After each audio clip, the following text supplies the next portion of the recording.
Para ter acesso a esse audiobook completo, basta entrar em contato comigo e pedir para participar do nosso canal do Telegram. Para isso, leia o QR Code que está na tela, ou clique no link na descrição ou nos comentários desse vídeo. Por apenas R$ 10 por mês, lembrando que você pode cancelar a assinatura a qualquer momento sem problemas. Você terá acesso a esse e diversos outros audiobooks completos diariamente. Você também vai poder pedir qualquer audiobook que queira escutar e nós fazemos para você. Te esperamos por lá. Para Josh, porque você iria sob a montanha por mim. Amo você. Capítulo 1. Floresta tinha se tornado um labirinto de neve e gelo. Eu monitorava os limites dos arbustos havia 1 hora, e meu ponto de vantagem na concavidade de um galho de árvore perderá utilidade. O vento forte soprava montes espessos de neve que varriam minhas pegadas, mas enterravam com elas qualquer sinal de possíveis pedras. A fome tinha me levado mais longe de casa do que eu normalmente ousava, mas o inverno era uma época difícil. Os animais tinham se retirado, entrado mais profundamente no bosque do que eu poderia segui-los, e a mim restava caçar os desgarrados, um a um, rezando para que durassem até a primavera. Não tinham durado. Passei os dedos dormentes nos olhos, afastando os flocos que se agarravam aos cílios. Aqui não havia troncos de árvores sem casca, evidência da passagem de servos, eles ainda não tinham seguido em frente. Permaneceriam até que as cascas acabassem, e então viajariam para o norte, além do território dos lobos, e talvez para as terras feéricas de Pritian, onde nenhum mortal ousaria pisar, a não ser que tivesse o desejo de morrer. Um calafrio percorreu minha coluna quando pensei nisso, e afastei a sensação, me concentrando nos arredores, na tarefa à frente. Era tudo o que eu podia fazer, tudo o que tinha conseguido fazer havia anos, me concentrar em sobreviver a semana, ao dia, à próxima hora. E agora, com a neve, teria sorte se visse qualquer coisa àquela altura, principalmente da minha posição no alto da árvore. Eu mal conseguia ver 4 metros adiante. Contendo um resmungo quando braços e pernas enrijecidos protestaram contra o movimento, afrouxei o arco antes de descer da árvore. A neve dura estalou sob minhas botas desgastadas e trinquei os dentes. Visibilidade ruim, barulho desnecessário, eu estava a caminho de mais uma caçada infrutífera. Restavam apenas algumas horas de luz do dia. Se eu não partisse logo, precisaria encontrar o caminho de casa no escuro, e os avisos dos caçadores da aldeia ainda pareciam frescos em minha mente. Lobos gigantes estavam à espreita e muitos deles. Sem falar dos boatos de um povo estranho avistado na área, alto e sinistro e mortal. Qualquer coisa, menos feéricos, suplicavam os caçadores a nossos deuses. Havia muito esquecidos, e eu rezava em segredo ao lado deles. Nos 8 anos em que morávamos em nossa aldeia, a 2 dias de viagem da fronteira imortal de Pritian, tínhamos sido poupados de um ataque, embora caixeiros viajantes às vezes contassem histórias de aldeias afastadas da fronteira reduzidas a lascas e ossos e cinzas. Esses relatos, certa vez raros o bastante para serem ignorados pelos anciões da aldeia como boatos, tinham mais recentemente se tornado sussurros constantes em todos os dias de feira. Eu arriscara muito ao entrar tanto na floresta, mas tínhamos acabado com o pão no dia anterior, e o restante da carne seca no dia anterior àquele. Mesmo assim, eu preferiria passar outra noite com fome a satisfazer o apetite de um lobo, ou de um feérico. Não que houvesse muito de mim para se banquetearem. Eu tinha ficado esquálida a essa altura do ano e podia contar muitas das costelas. Andando o mais ágil e silenciosamente que podia entre as árvores, pressionei a mão contra a barriga vazia e dolorida. Sabia qual expressão estaria estampada nos rostos de minhas 2 irmãs quando eu voltasse para nosso chalé de mãos vazias mais uma vez. Depois de alguns minutos de busca cuidadosa, eu me agachei em um aglomerado de arbustos espinhentos cobertos de neve. Em meio aos espinhos, tinha uma vista relativamente decente de uma clareira e do pequeno riacho que fluía por ela. Alguns buracos no gelo sugeriam que ainda era frequentemente usado. Com sorte, alguma coisa passaria. Com sorte, suspirei pelo nariz, enterrando a ponta do arco no chão, e apoiei a testa contra a curva tosca da madeira. Não duraríamos mais uma semana sem comida. E famílias demais já haviam começado a implorar para que eu confiasse na caridade do povo mais rico da aldeia. Testemunhar em primeira mão até que ponto exatamente ia tal caridade. Eu me posicionei mais confortavelmente e acalmei a respiração, fazendo esforço para ouvir a floresta por cima do vento. A neve caía e caía, dançando e rodopiando como o nevoeiro faiscante. O branco era fresco e limpo contra o marrom e o cinza do mundo. E apesar de não querer, apesar de ter braços e pernas dormentes, Silenciei aquela parte inquieta e maligna de minha mente a fim de observar o bosque coberto pelo véu de neve. Houve um tempo em que para mim era instintivo desfrutar o contraste da grama nova contra o solo escuro e revirado, ou um broche de ametista aninhado em dobras de seda esmeralda. Houve um tempo em que eu sonhava e respirava e pensava em cores e luzes e formas. Às vezes eu até mesmo me permitia sonhar com o dia em que minhas irmãs estariam casadas e seríamos apenas papai e eu, com comida o suficiente para todos, dinheiro o bastante para comprar tinta, e tempo bastante para colocar aquelas cores e formas em papel, ou tela, ou nas paredes do chalé. Um sonho que provavelmente não aconteceria tão cedo, talvez nunca. Então, me restava roubar um momento como aquele, admirar o brilho da luz pálida do inverno sobre a neve.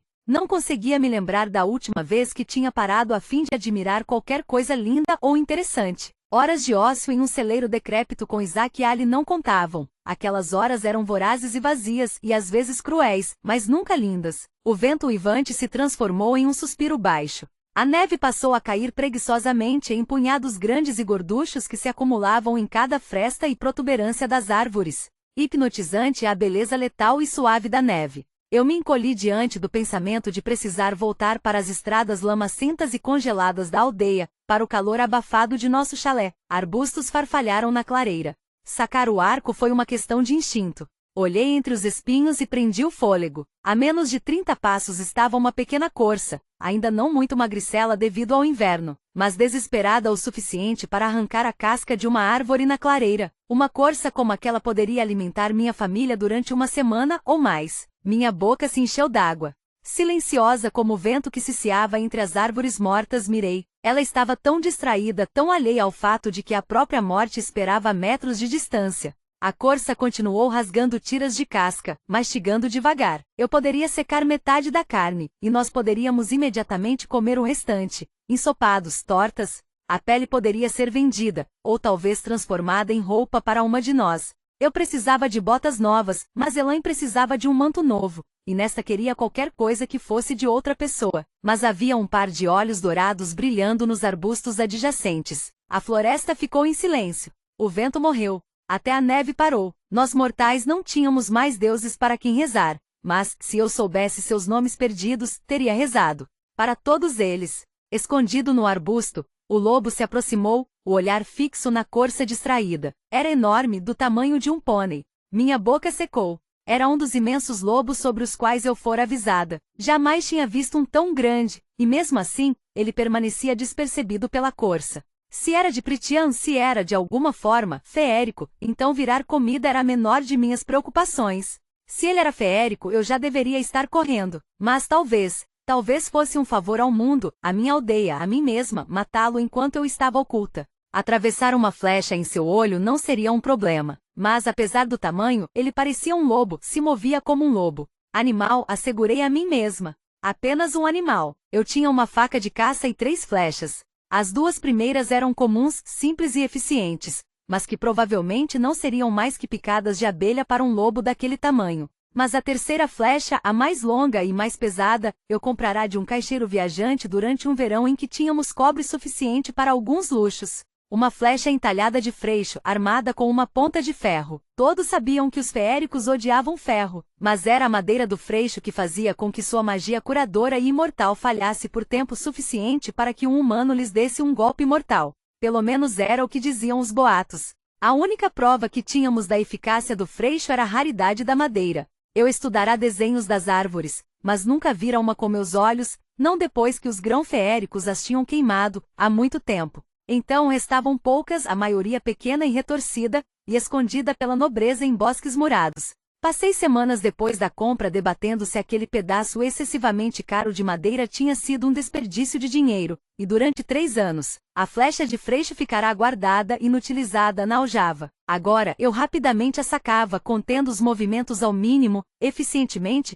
qualquer coisa para evitar que aquele lobo monstruoso olhasse em minha direção. A longa flecha era pesada o bastante para causar dano, poderia matar o lobo se eu mirasse direito. Se eu abatesse o lobo, a corça fugiria. Se eu abatesse a corça, o lobo iria atrás do meu pescoço ou da carcaça, e destruiria quantidades preciosas de pele e gordura. Meu peito ficou tão apertado que doeu. E naquele momento percebi que minha vida se reduzia a uma pergunta. O lobo estava sozinho? Segurei o arco e puxei ainda mais a corda. Eu era boa de tiro, mas jamais enfrentará um lobo. Achei que isso me tornava sortuda, até mesmo abençoada. Mas agora, não sabia onde acertar ou com que velocidade eles se moviam. Não podia correr o risco de errar. Não quando só tinha uma flecha de freixo. E se houvesse, de fato, o coração de um feérico batendo sob aquele pelo, então que morresse. Que morresse depois de tudo que aquele povo fizera conosco. Eu não correria o risco de que ele espreitasse nossa aldeia mais tarde, atrás de massacrar e aleijar e atormentar.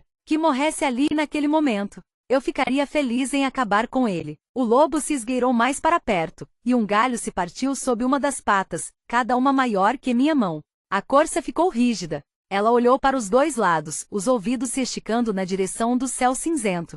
Com o lobo abaixado a favor do vento, a corça não podia vê-lo nem sentir seu cheiro. A cabeça do lobo pendeu, e o enorme corpo prateado do animal, tão perfeitamente camuflado na neve e nas sombras, se equilibrou sobre as ancas. A corça ainda olhava na direção errada. Desviei minha atenção da corça para o lobo e então de volta. Pelo menos ele estava sozinho, pelo menos nisso eu fora poupada. Mas se o lobo assustasse a corça, só me restaria um lobo imenso e faminto, possivelmente um feérico, procurando pela segunda melhor refeição. E se ele a matasse? Se eu calculasse errado, minha vida não seria a única a ser perdida. Mas minha vida havia sido reduzida a nada além de riscos nos últimos 8 anos em que eu caçava no bosque, e eu fazia a escolha certa na maioria das vezes. Na maioria das vezes, o lobo disparou dos arbustos em um lampejo de cinza, branco e preto, as presas amarelas reluzindo. Era ainda mais colossal exposto, uma maravilha de músculos, velocidade e força bruta. A corça não tinha chance. Disparei a flecha de freixo no lobo antes que ele destruísse mais a caça. A flecha encontrou o alvo em um dos flancos do lobo, e podia jurar que o próprio chão estremeceu. O lobo uivou de dor, soltando o pescoço da corça conforme o próprio sangue espirrou na neve, reluzente como um rubi. O lobo se voltou para mim, aqueles olhos amarelos arregalados, os pelos do pescoço arrepiados. Seu grunhido baixo ressoou no buraco vazio de meu estômago quando fiquei de pé, a neve se revirando ao meu redor com outra flecha preparada. Mas o lobo apenas me olhou, a mandíbula manchada de sangue, minha flecha de freixo despontando banal de seu flanco. A neve recomeçou a cair. O lobo olhou, e com um tipo de atenção e de surpresa que me fizeram disparar a segunda flecha. Só por precaução, para o caso de aquela inteligência ser do tipo imortal, malicioso. Ele não tentou desviar da flecha quando ela perfurou facilmente o olho amarelo e arregalado. Cor e escuridão giraram, como um redemoinho em minha visão, misturando-se à neve. O lobo desabou no chão. Suas patas estremeciam, e um gemido baixo cortou o vento. Impossível. Ele deveria estar morto, não morrendo. A flecha atravessou o olho do lobo quase até a ponta de penas de ganso. Mas lobo ou feérico não importava.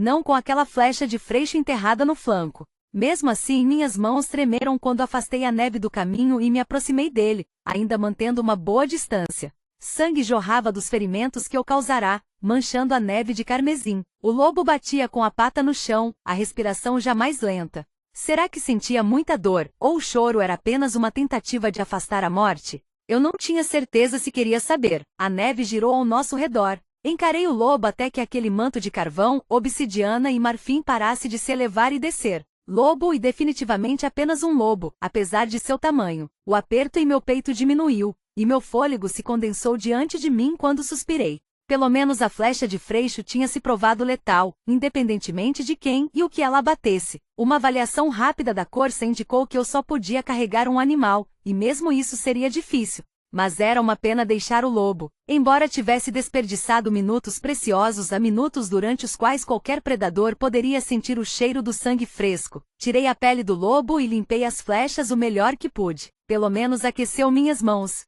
Enrosquei o lado sangrento da pele sobre o ferimento mortal da corça antes de jogá-la por cima do ombro. Nosso chalé ficava a alguns quilômetros dali, e eu não precisava de um rastro de sangue atraindo todos os animais com presas e garras diretamente até mim. Grunhindo devido ao peso, peguei as pernas da corça e dei uma última olhada para a carcaça fumegante do lobo. O olho dourado que lhe restava encarava o céu, agora carregado de neve, e por um momento, desejei ter a capacidade de sentir remorso pela coisa morta. Mas aquilo era floresta e era inverno. Capítulo 2. Sol tinha se posto quando saí da floresta. Meus joelhos tremiam.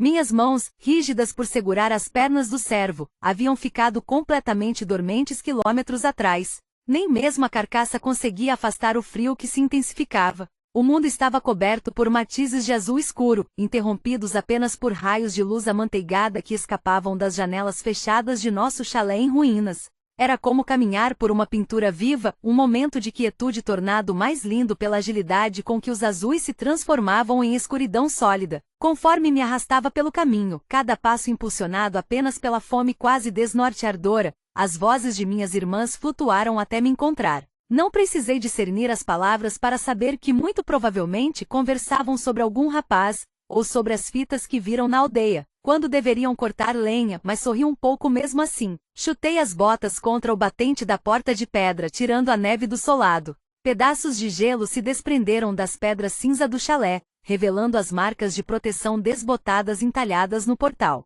Meu pai tinha, certa vez, convencido um charlatão fortuito a trocar os entalhes de proteção contra feéricos por uma de suas próprias esculturas de madeira. Meu pai podia fazer tão pouco por nós que não tive coragem de dizer a ele que os entalhes eram inúteis, e sem dúvida falsos. Mortais não tinham magia, não possuíam nada da força e da velocidade superiores dos feéricos ou dos grão-feéricos. O homem, alegando ter sangue grão-feérico em sua linhagem, simplesmente entalhou as espirais, os redemoinhos e as runas ao redor da porta e das janelas. Murmurou algumas palavras sem sentido e seguiu seu caminho. Abri a porta de madeira e a maçaneta de ferro congelada feriu minha pele como uma víbora. Calor e luz me cegaram quando entrei. Feire! Ouvi o arquejo baixo de Elaine, pisquei de volta contra a luminosidade do fogo e então, vi a segunda mais velha de minhas irmãs diante de mim. Ela estava enroscada em um cobertor, mas os cabelos castanho-dourados que todas herdamos estavam perfeitamente presos em um coque. 8 anos de pobreza não a haviam destituído do desejo de parecer linda. Onde conseguiu isso? A fome implícita tornou suas palavras afiadas.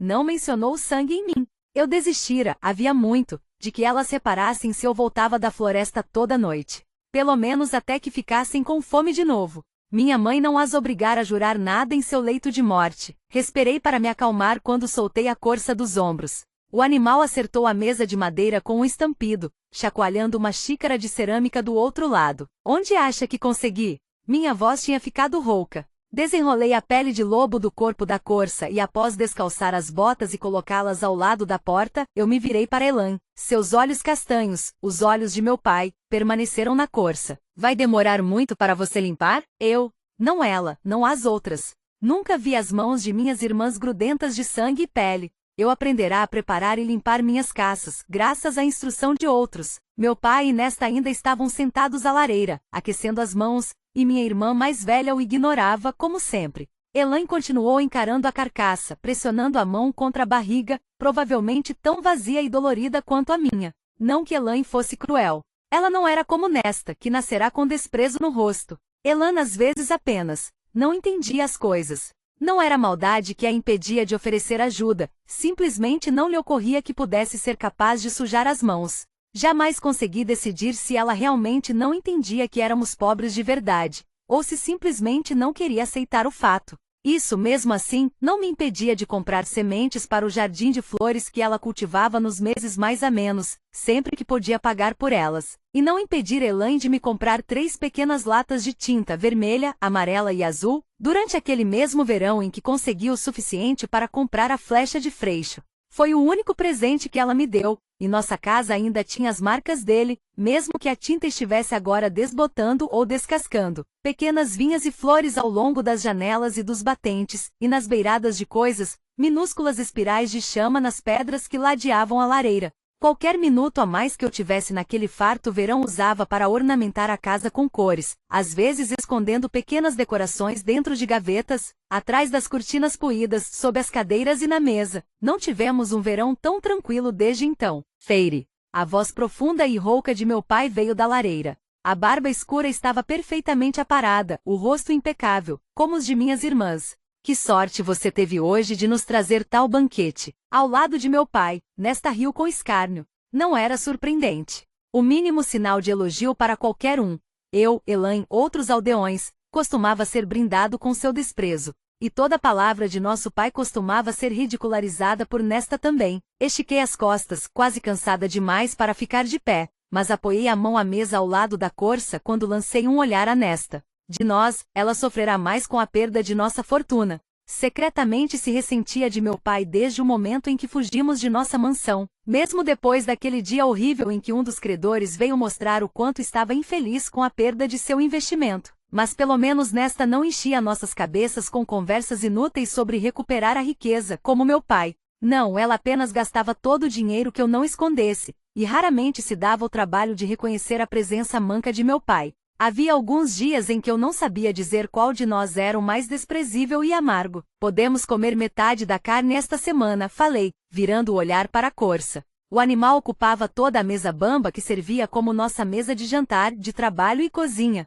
Podemos secar a outra metade, continuei, sabendo que por mais delicadamente que eu falasse, ainda faria a maior parte do trabalho. E vou ao mercado amanhã ver quanto consigo pelas peles, concluí, mais para mim mesma que para eles. A perna ruim de meu pai estava estendida à frente, o mais perto da fogueira que conseguia chegar. O frio ou a chuva ou uma mudança na temperatura sempre agravavam os ferimentos horríveis e deformados ao redor de seu joelho. A bengala de meu pai estava apoiada contra a cadeira, uma bengala que nestas vezes tinha a propensão de deixar bem longe do alcance dele. Ele poderia encontrar trabalho se não se sentisse tão envergonhado, sempre dizia Nesta quando brigávamos por causa disso. Ela odiava meu pai pelo ferimento também, por não haver revidado quando aquele credor e seus brutamontes invadiram o chalé e golpearam o joelho dele diversas vezes. Nesta e Elaine tinham fugido para o quarto, bloqueando a porta. Eu fiquei, implorando e chorando a cada grito do meu pai, a cada esmagar de osso. Eu me borrei, e então vomitei bem nas pedras diante da lareira. Somente então os homens foram embora. Jamais os vimos de novo. Usamos uma enorme parte do dinheiro restante para pagar o curandeiro. Meu pai levou 6 meses para sequer andar, 1 ano antes de conseguir caminhar 1,5 quilômetros. As moedas que trazia quando alguém sentia pena dele a ponto de comprar os entalhes de madeira não eram suficientes para nos manter alimentados. 5 anos atrás, quando o dinheiro acabou de vez, quando meu pai ainda não queria se mover muito, ele não discutiu quando anunciei que caçaria. Meu pai não se deu o trabalho de tentar se levantar da cadeira ao lado da lareira, não se deu o trabalho de erguer o rosto do entalhe de madeira. Ele apenas me deixou entrar naquele bosque mortal e assustador que até mesmo os caçadores mais experientes temiam. Ele havia se tornado um pouco mais alerta agora. Às vezes oferecia sinais de gratidão, às vezes mancava até a aldeia para vender as esculturas. Mas não muito. Eu adoraria um manto novo, disse Elaine suspirando, ao mesmo tempo que Nesta ficou de pé e declarou, preciso de um novo par de botas. Fiquei quieta, sabendo que não deveria entrar no meio de uma de suas discussões, mas olhei para as botas ainda reluzentes de Nesta à porta.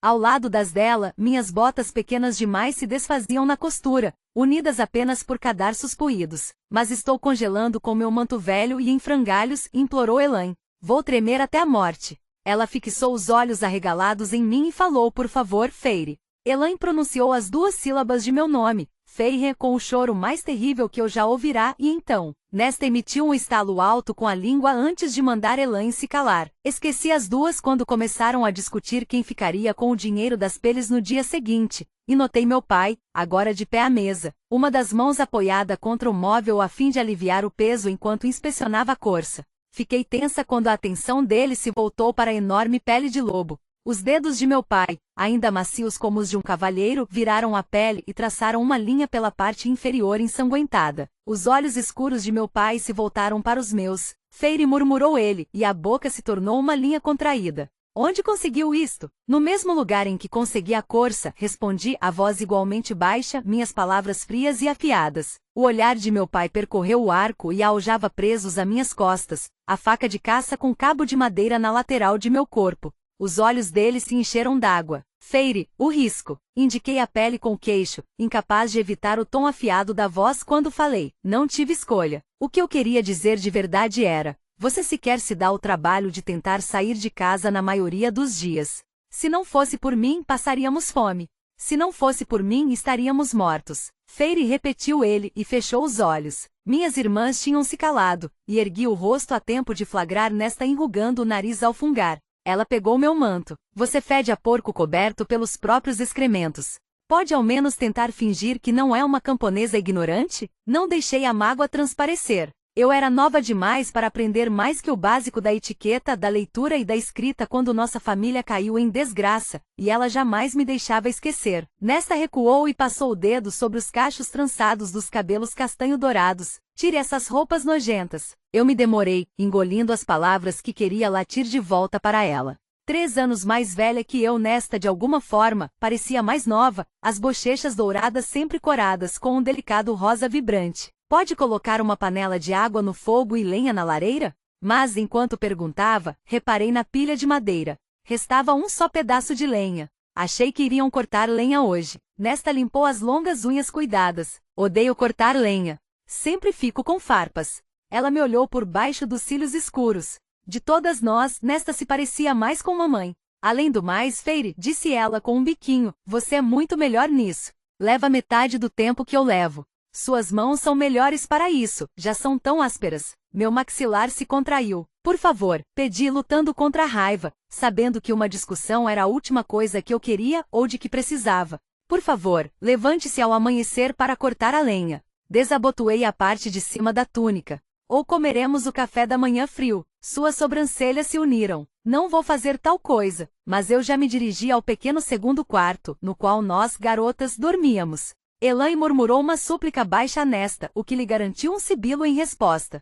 Olhei por cima do ombro para meu pai e apontei para o servo. Prepare as facas, falei, sem me dar o trabalho de parecer agradável. Vou sair logo. Sem esperar resposta, bati a porta. O quarto era suficientemente grande para uma cômoda bamba e a enorme cama de pau-ferro na qual dormíamos. O único resquício de nossa antiga riqueza, encomendada como presente de casamento de meu pai para minha mãe. Era a cama na qual nascéramos todas, e a cama na qual minha mãe morrera. Apesar de toda a pintura que fiz na casa nos últimos anos, jamais a toquei. Joguei as camadas externas de roupa na cômoda gasta, franzindo a testa para as violetas e as rosas que havia pintado em volta dos puxadores da gaveta de Elaine, para as chamas crepitantes que pintei em torno dos de Nesta, e para o céu noturno, com espirais de estrelas amarelas em vez de brancas, circundando os meus. Eu havia feito isso para alegrar um quarto sombrio. Elas jamais comentaram. Não sei por que eu esperava que o fizessem. Resmungando, fiz o possível para não desabar na cama. Jantamos servo assado naquela noite. Embora eu soubesse que era tolice, não protestei quando cada uma de nós comeu uma segunda vez antes de eu declarar que já era o bastante. Passaria o dia seguinte preparando as partes restantes da corça para o consumo, e então separaria algumas horas para curtir as 2 peles antes de levá-las ao mercado. Eu conhecia alguns mercadores que poderiam se interessar por tal compra, embora nenhum provavelmente me daria a quantia que eu merecia. Mas dinheiro era dinheiro, e eu não tinha tempo ou fundos para viajar até a cidade grande mais próxima a fim de encontrar uma oferta melhor. Lambi os dentes do garfo, saboreando resquícios de gordura que cobriam o metal. Minha língua deslizou pelas pontas tortas. Era parte de um faqueiro tosco que meu pai recuperara da ala dos criados enquanto os credores saqueavam nossa mansão. Nenhum de nossos talheres combinava, mas era melhor que usar os dedos. O faqueiro do dote de minha mãe fora vendido há muito tempo. Minha mãe, altiva e fria com os filhos, alegre e deslumbrante entre os conhecidos que frequentavam nossa antiga propriedade, apaixonada por meu pai, a única pessoa que ela realmente amou e respeitou. Mas também amava de verdade as festas, tanto que não tinha tempo de fazer nada comigo, a não ser contemplar como minhas habilidades com desenho e pintura, ainda por desabrochar, poderiam me garantir um futuro marido. Se ela tivesse vivido tempo bastante para ver nossa riqueza ruir, teria ficado arrasada. Mais que meu pai. Talvez o fato de ela ter morrido tenha sido um ato de misericórdia. De qualquer forma, pelo menos sobrava mais comida para nós. Não havia nada dela no chalé além da cama de pau-ferro, e a promessa que eu fizera. Sempre que olhava para um horizonte, ou pensava se eu não devia simplesmente andar e jamais olhar para trás, ouvia aquela promessa que havia feito 11 anos antes, enquanto ela definhava no leito de morte. Fiquem juntos e cuide deles. Prometi, jovem demais para perguntar por que ela não havia implorado a minhas irmãs mais velhas ou a meu pai. Mas jurei para ela e então ela morreu, e em nosso mundo humano desgraçado, protegido apenas pela promessa dos grão-feéricos há 5 séculos, em nosso mundo, no qual havíamos esquecido os nomes de nossos deuses, promessa era lei, uma promessa era moeda de troca, uma promessa era sua garantia. Havia momentos em que eu a odiava por ter pedido que eu prometesse. Talvez, delirante de febre, nem soubesse o que estava exigindo. Ou talvez a morte tivesse dado a ela alguma clareza sobre a verdadeira natureza das filhas, do marido. Pus o garfo na mesa e observei as chamas de nossa lareira minguada dançarem pela lenha restante, estendendo as pernas doloridas sob a mesa. Virei para minhas irmãs. Como sempre, nesta reclamava dos aldeões que não tinham modos, que não tinham traquejo social, ou não faziam ideia de quanto o tecido de suas roupas era inferior, embora fingissem se tratar de seda fina ou chifon. Desde que perdemos nossa fortuna, as antigas amigas passaram a ignorá-las incontestavelmente, e minhas irmãs agiam como se os jovens aldeões fossem um círculo social de segunda classe. Tomei um gole da xícara de água quente, nem mesmo podíamos pagar por chá ultimamente, enquanto ela continuou a história. Bem, eu disse a ele, se acha que pode simplesmente me pedir de modo tão indiferente, senhor, vou recusar. E sabe o que Thomas disse? Nesta falava para Elaine, que ouvia com atenção total. Perdido em qualquer lembrança enevoada que o havia tomado, meu pai sorria gentilmente para a amada Elaine, a única de nós que se esforçava para falar com ele de verdade. Thomas Mandray, interrompi. O segundo filho do lenhador, os olhos azuis de Nesta se semicerraram. Sim, disse ela, e se voltou para Elaine de novo. O que ele quer? Olhei para meu pai. Nenhuma reação, nenhum sinal de alarme ou de que sequer ouvia. Ele quer se casar com ela, disse Elaine, sonhadora. Pisquei. Nesta inclinou a cabeça. Eu tinha visto predadores fazerem esse movimento antes. Às vezes imaginava se sua determinação irredutível nos teria ajudado a sobreviver melhor, a prosperar, inclusive, se não estivesse tão preocupada com nosso status perdido. Algum problema, Feire? Nesta disparou meu nome como um insulto, e meu maxilar doeu por contraí-lo com força. Meu pai se mexeu na cadeira, e embora eu soubesse que era estupidez reagir às provocações, falei, você não pode cortar lenha para nós, mas quer se casar com o filho de um lenhador? Nesta impertigou os ombros. Achei que tudo o que você queria era que saíssemos de casa, casar a mim e Elaine para que tenha tempo de pintar suas gloriosas obras-primas. Ela olhou com desprezo para a coluna de dedaleiras que pintei na borda da mesa. As cores eram escuras e azuis demais, sem nenhuma das manchinhas brancas dentro dos túbulos das flores, mas eu me superei,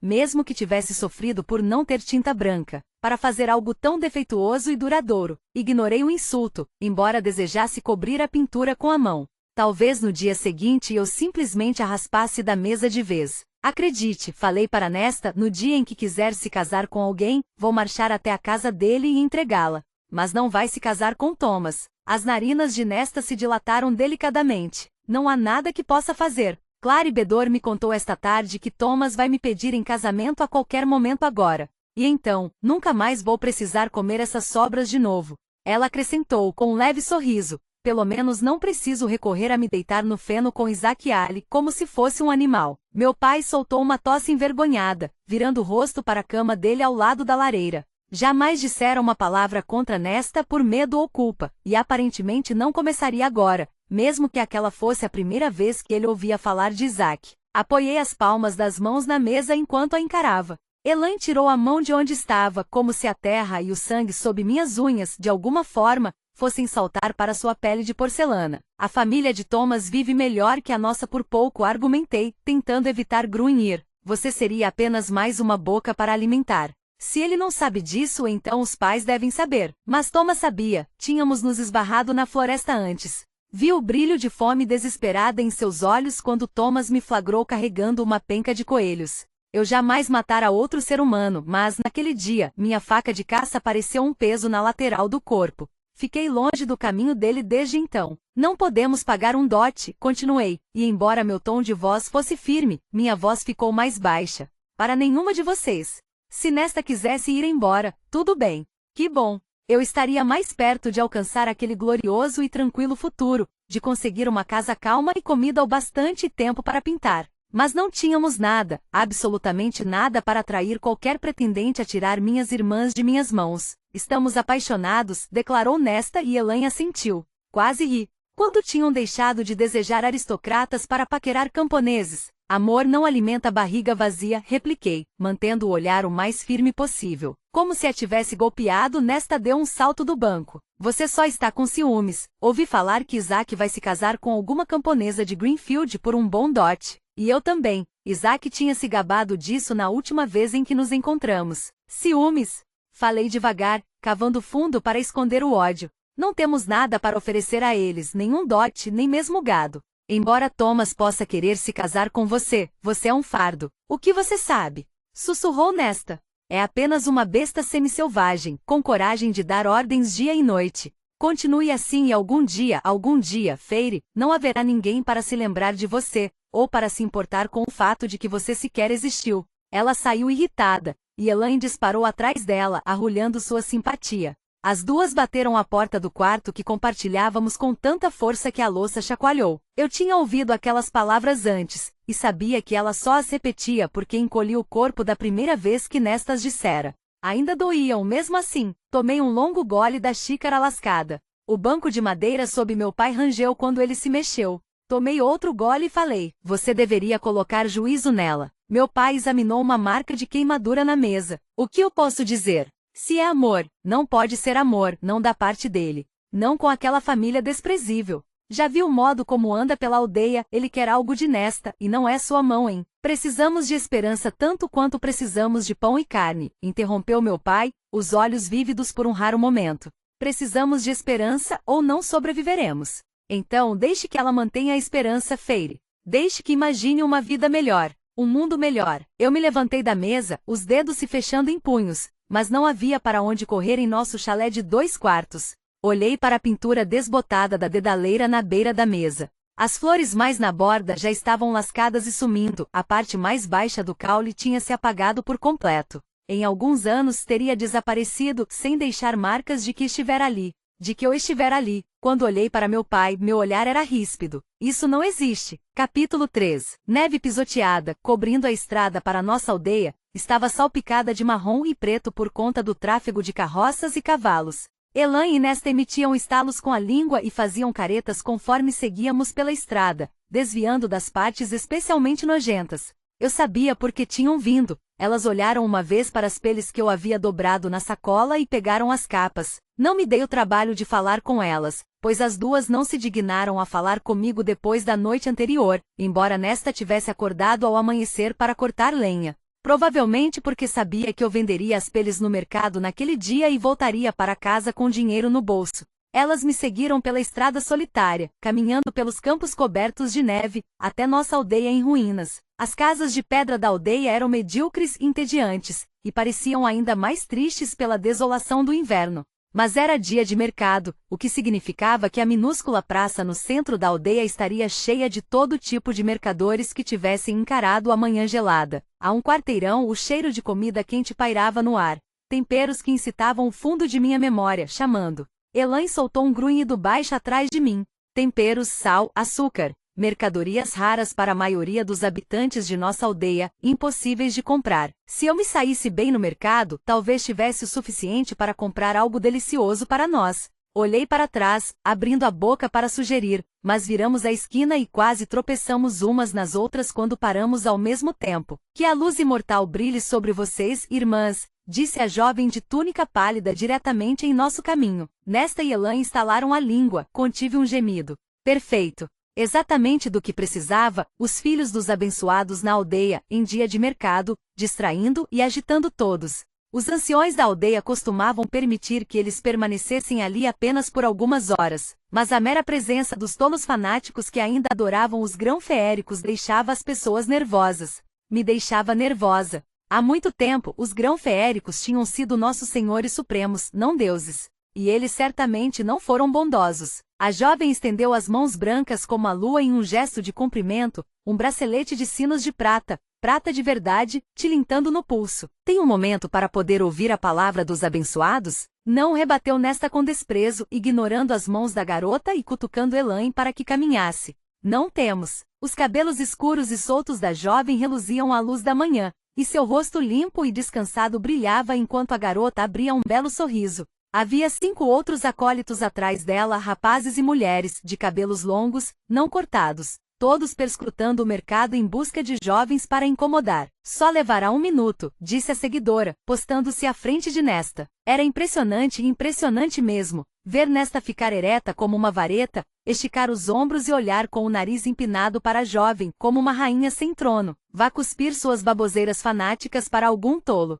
Não vai encontrar ninguém para converter aqui. A garota se encolheu de volta, uma sombra perpassou seus olhos castanhos. Contive minha vontade de encolher o corpo. Talvez não fosse o melhor jeito de lidar com eles, pois poderiam se tornar um verdadeiro transtorno quando agitados. Nesta ergueu a mão e puxou a manga do casaco para mostrar o bracelete de ferro ali. O mesmo que Elaine usava, elas haviam comprado adornos combinados anos antes. A seguidora arquejou, os olhos arregalados. Está vendo isto? Ciciou Nesta dando um passo à frente.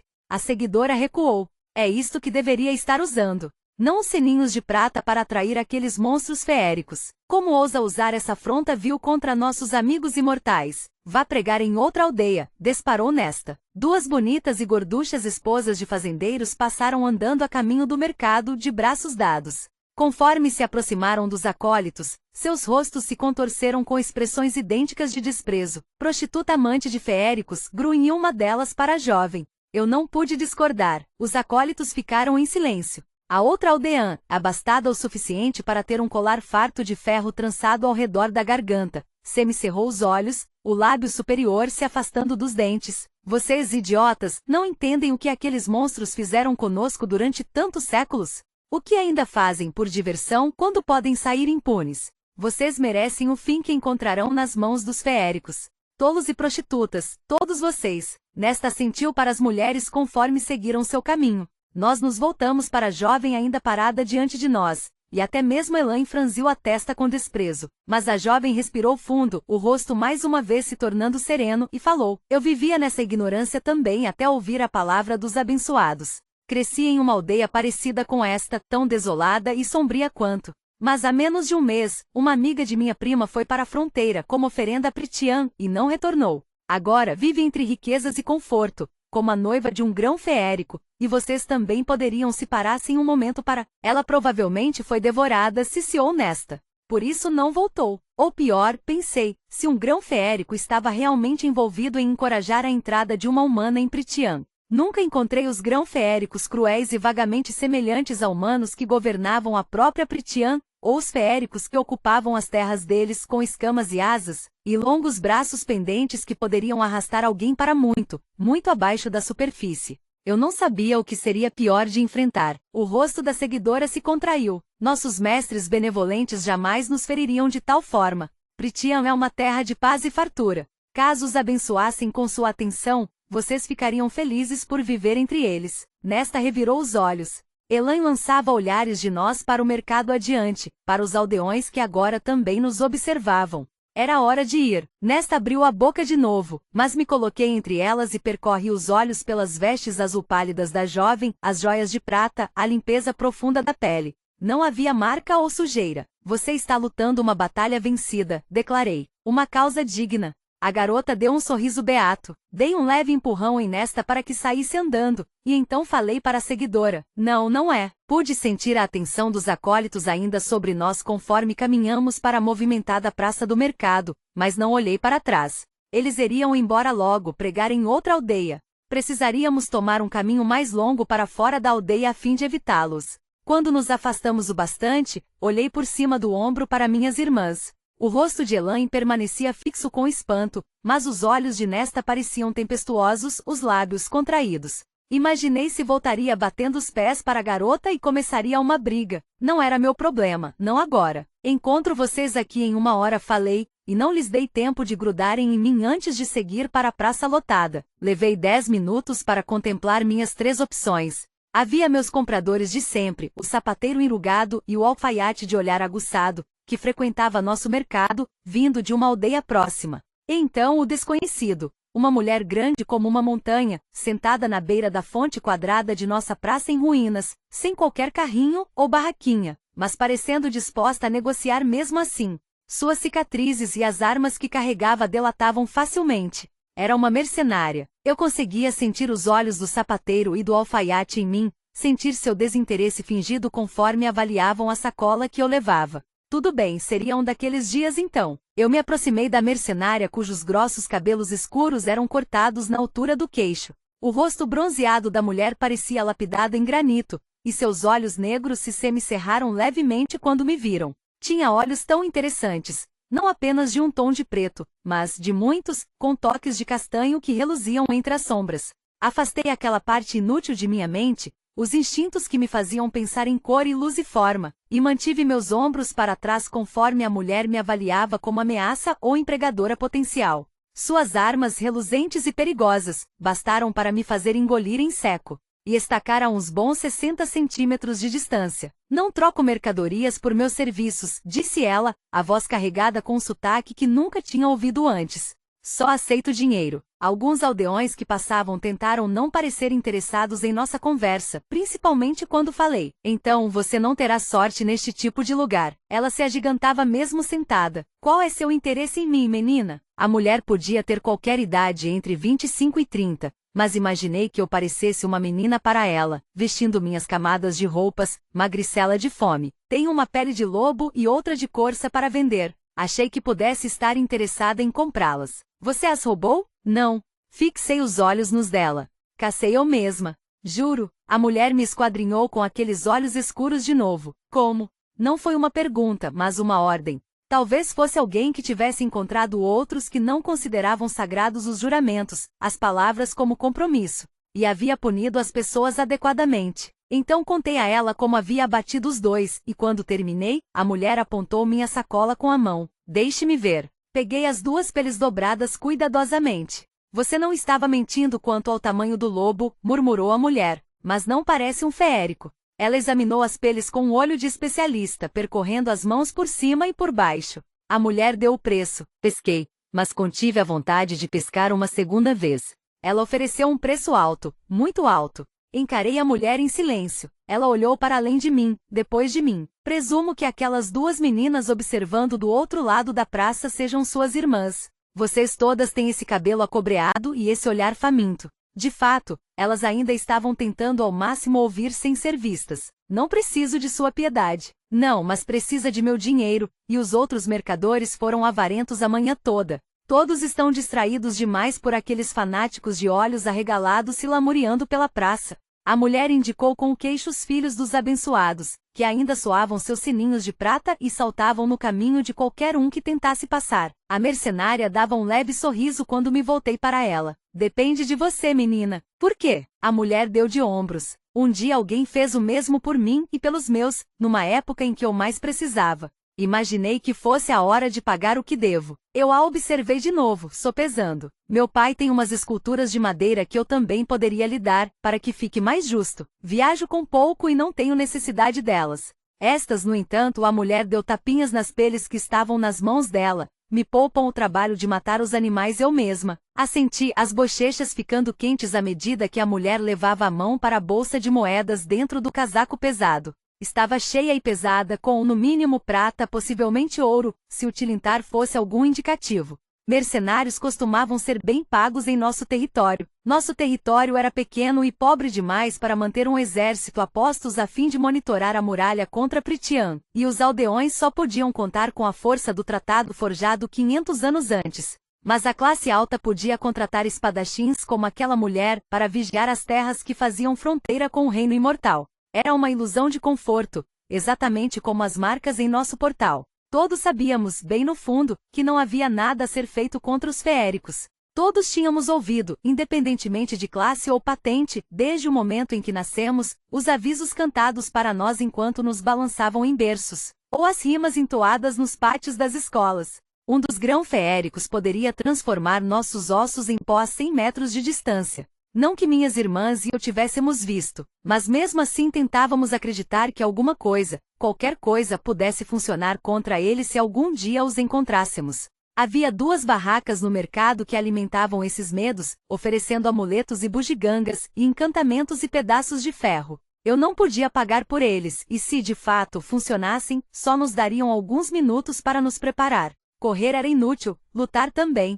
Mas nesta Ielan ainda usavam os braceletes de ferro sempre que saíam do chalé. Até Isaac tinha uma pulseira do material ao redor de um dos punhos, sempre escondida sob a manga. Ele se oferecerá para me comprar uma certa vez, mas eu recusei. Pareceu pessoal demais, muito semelhante a um pagamento, um lembrete permanente do que quer que nós fossemos e do que não éramos um para o outro. A mercenária transferiu as moedas para a palma da minha mão, que esperava, e eu as coloquei no bolso. O peso das moedas lembrava o de uma pedra de moinho. Não havia como minhas irmãs não terem visto o dinheiro. Sem dúvida, já estariam imaginando como poderiam me persuadir a dar um pouco a elas. Obrigada, agradeci a mercenária, tentando, sem conseguir, evitar a amargura na voz conforme sentia minhas irmãs se aproximarem, como abutres circundando uma carcaça. A mercenária acariciou a pele de lobo, um conselho de uma caçadora para outra. Ergui as sobrancelhas. Não entre muito no bosque. Eu nem chegaria perto de onde você esteve ontem.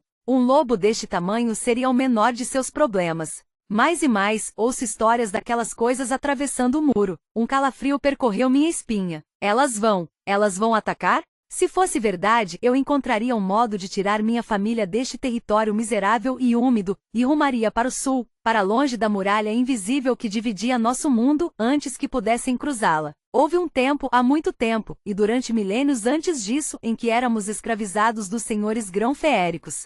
Houve um tempo em que construímos para eles gloriosas e extensas civilizações, com nosso sangue e suor, construímos templos para seus deuses selvagens. Houve um tempo em que nos rebelamos, em todas as terras e territórios. A guerra fora tão sangrenta, tão destrutiva, que foi preciso que 6 rainhas mortais oferecessem um tratado para que o massacre terminasse dos dois lados e para que a muralha fosse construída. O norte de nosso mundo foi concedido aos grão-feéricos e aos feéricos, que levaram sua magia com eles. O sul ficou para nós, mortais covardes, eternamente forçados a tirar o sustento da terra. Ninguém sabe o que os grão-feéricos estão planejando, disse a mercenária, o rosto como pedra. Não sabemos se os grão-senhores estão afrouxando as rédeas de suas feras, ou se esses são ataques objetivos. Trabalhei como guarda para um velho nobre que alegou uma piora nos últimos 50 anos. Ele pegou um navio para o sul há 2 semanas, e me disse que eu deveria partir se fosse esperta. Antes de zarpar, o velho admitiu que soubera de um dos amigos que na calada da noite, um bando de Martax atravessou o muro e destroçou metade de sua aldeia. Martax? Sussurrei. Eu sabia que havia tipos diferentes de feéricos, que eles variavam tanto quanto qualquer outra espécie de animal, mas só conhecia alguns pelo nome. Os olhos escuros como a noite da mercenária brilharam, o corpo grande como o de um urso, a cabeça parecida com a de um leão, e 3 fileiras de dentes mais afiados que os de um tubarão. E malignos, mais cruéis que todos os 3 juntos. Eles deixaram os aldeões literalmente em farrapos, o nobre contou. Meu estômago se revirou. Atrás de nós, minhas irmãs pareciam tão frágeis, a pele pálida tão infinitamente delicada e quebradiça. Contra algo como os Martax, jamais teríamos chance. Aqueles filhos dos abençoados eram tolos fanáticos. Então, não sabemos o que todos esses ataques significam, continuou a mercenária, a não ser mais contratos para mim, e vocês se mantendo bem longe da muralha. Principalmente se os grão-feéricos começarem a aparecer, ou pior, um dos grão-senhores. Eles fariam os Martax parecerem cães. Avaliei suas mãos cobertas de cicatrizes ressecadas pelo frio. Já encarou outro tipo de feérico? Os olhos da mulher se fecharam. Não quer saber, menina, a não ser que queira vomitar seu café da manhã. Eu estava mesmo meio enjoada e assustada. Era mais mortal que os Martax? Ousei perguntar. A mulher puxou a manga do pesado casaco, revelando um antebraço bronzeado e musculoso salpicado de terríveis cicatrizes distorcidas. O arco que formavam era tão semelhante a... Não tinha a força bruta ou tamanho de um Martax, revelou a mulher, mas sua mordida era cheia de veneno. 2 meses foi o tempo que fiquei apagada, 4 meses até ter forças para andar de novo. A mulher puxou a perna da calça. Lindo, pensei, mesmo quando o horror daquilo se contorceu em meu estômago. Contra a pele bronzeada, as veias estavam pretas, um preto sólido, em formato de teia de aranha, que cobria suas pernas como geada. O curandeiro disse que nada podia ser feito, que tenho sorte de andar com o veneno ainda em minhas pernas. Talvez me mate um dia, talvez me deixe aleijada. Mas pelo menos partirei sabendo que matei a coisa primeiro. O sangue em minhas veias pareceu gelar quando a mulher desceu a barra da calça. Se alguém na praça tinha visto, não ousou falar a respeito, ou se aproximar, e eu ouvirá o bastante por um dia. Então recuei um passo, me acalmando apesar do que ela havia contado e mostrado. Obrigada pelos avisos, falei. A atenção da mulher se voltou para trás de mim, e ela me deu um sorriso levemente divertido. Boa sorte! Então, a mão esguia de alguém se fechou em meu antebraço, me arrastando para longe. Eu sabia que era Nesta antes mesmo de olhar para ela. São perigosos, sussurrou Nesta, os dedos se enterrando em meu braço conforme ela continuava me puxando para longe da mercenária. Não chegue perto deles de novo. Encarei Nesta por um momento e depois Elaine, cujo rosto ficara pálido e contraído. Tem alguma coisa que eu precise saber? Perguntei baixinho. Não conseguia me lembrar da última vez em que Nesta tentará me avisar sobre alguma coisa. Elaine era a única com quem ela se importava. São trogloditas e levarão qualquer moeda que conseguirem, mesmo que seja à força. Olhei para a mercenária, que ainda estava examinando as peles novas. Ela roubou você? Não, ela, murmurou Elaine. Um outro que passou. Só tínhamos algumas moedas, e ele se irritou, mas por que não o denunciou? Ou me contou? O que você poderia ter feito? Indagou Nesta com escárnio. Desafiaria o homem para uma briga com seu arco e flecha? E quem neste esgoto de aldeia sequer ligaria se nós denunciássemos alguma coisa? E quanto a Thomas Mandray? Falei com frieza. Os olhos de Nesta brilharam, mas um movimento atrás de mim chamou sua atenção, e ela me lançou o que imaginei ser uma tentativa de um sorriso doce, provavelmente quando se lembrou do dinheiro que eu agora levava. Seu amigo está esperando você. Virei. De fato, Isaac observava do outro lado da praça, os braços cruzados ao se recostar contra uma construção. Embora fosse o filho mais velho do único fazendeiro abastado da aldeia, ainda estava magro devido ao inverno, e os cabelos castanhos ficaram ralos. Relativamente bonito, de fala mansa e reservado, mas com um toque sombrio que nos havia atraído um para o outro. Aquela compreensão mútua de como nossas vidas eram desprezíveis e sempre seriam. Nós nos conhecíamos superficialmente havia anos, desde que minha família tinha se mudado para a aldeia, mas nunca pensei muito em Isaac até que acabamos pegando a estrada principal juntos certa tarde. Só conversamos sobre os ovos que ele estava levando ao mercado, e eu admirava a variedade de cores dentro do cesto que Isaac carregava, marrons, escuros e claros, azuis e verdes dos mais pálidos. Simples, tranquilo, talvez um pouco esquisito, mas Isaac me deixou em meu chalé sem que eu me sentisse tão só. Uma semana depois, eu o puxei para aquele celeiro decrépito. Isaac fora meu primeiro e único amante nos 2 anos em que nos encontrávamos. Às vezes nos encontrávamos toda noite durante uma semana, em outras, passávamos um mês sem nos ver. Mas era sempre igual, uma descarga de roupas jogadas e folegos compartilhados e línguas e dentes. De vez em quando, conversávamos, ou melhor, Isaac falava sobre as pressões e os fardos que o pai colocava sobre ele. Em geral, não soltávamos uma palavra o tempo todo. Eu não podia dizer que nosso jeito de fazer amor era especialmente habilidoso, mas ainda assim, era uma libertação, um alívio, um pouco de egoísmo. Não havia amor entre nós e jamais houvera, pelo menos o que eu presumia que as pessoas queriam dizer quando falavam sobre amor, mas parte de mim tinha ficado deprimida quando Isaac contou que em breve se casaria. Eu ainda não estava desesperada o bastante para pedir que ele me visse depois de casado. Isaac inclinou a cabeça em um gesto familiar, e então desceu a rua, para fora da aldeia e para o antigo celeiro no qual ele estaria esperando. Não éramos discretos a respeito de nossos encontros, mas tomávamos medidas para evitar que ficasse óbvio demais. Nesta emitiu um estalo com a língua, cruzando os braços. Espero que vocês dois estejam tomando cuidado. É um pouco tarde para fingir se importar, falei. Mas tomávamos cuidado. Como eu não podia pagar, o próprio Isaac tomava a mistura contraceptiva. Ele sabia que eu não o tocaria de outra forma. Levei a mão ao bolso, tirando de dentro uma moeda de 20. Elaine inspirou fundo, e não me dei o trabalho de olhar para qualquer de minhas irmãs quando coloquei a moeda na palma da mão dela e falei, vejo vocês em casa. Mais tarde, depois de jantar mais servo, quando estávamos todos reunidos ao redor da lareira para um momento tranquilo antes de dormir, observei minhas irmãs sussurrando e rindo juntas. Parte de mim sempre as invejou pela proximidade. Tinham gastado até o último centavo do que dei a elas, em que eu não sabia, embora Elaine tivesse trazido um novo cinzel para os trabalhos em madeira de nosso pai. O manto e as botas pelos quais haviam choramingado na noite anterior haviam sido caros demais. Mas não briguei com elas por isso, não quando Nesta saiu uma segunda vez para cortar mais lenha sem que eu pedisse. Felizmente, elas evitaram outro confronto com os filhos dos abençoados. Meu pai cochilava na cadeira, a bengala sobre o joelho retorcido. Era um momento tão bom quanto qualquer outro para tocar no assunto de Thomas Mandray com Nesta. Eu me virei para ela, abrindo a boca, mas um rugido quase ensurdecedor ressoou, e minhas irmãs gritaram quando a neve irrompeu na sala e uma silhueta enorme, grunhindo, surgiu à porta.